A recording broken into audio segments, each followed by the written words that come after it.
যদি এই ভিডিওটি আপনার কাছে 27শে জুলাইয়ের আগে পৌঁছয় তবে আপনি সত্যি খুব ভাগ্যবান। আগামী 27শে জুলাই পড়েছে মধুশ্রবা তৃতীয়া। মা লক্ষ্মীর আশীর্বাদ চাইলে সেদিন অবশ্যই এই কয়েকটি কাজ অবশ্যই করবেন, এবং কিছু কিছু কাজ আমি বলবো যেই কাজগুলো কিন্তু একেবারেই করা যাবে না।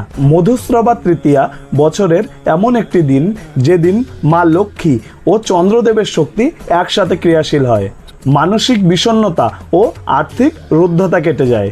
এখন জেনে নিন সেই তিথিতে কি কি করবেন। প্রথমেই ঘরের মধ্যে গঙ্গা জল ছিটাতে হবে।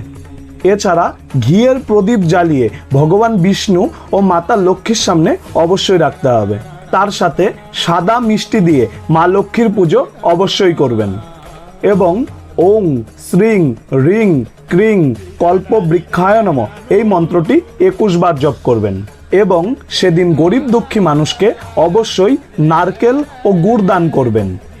তাছাড়া যদি সেদিন ভগবান বিষ্ণুর মন্দিরে কিছু আপনি দান করতে পারেন তবে এর ফল দ্বিগুণ পাওয়া যায়।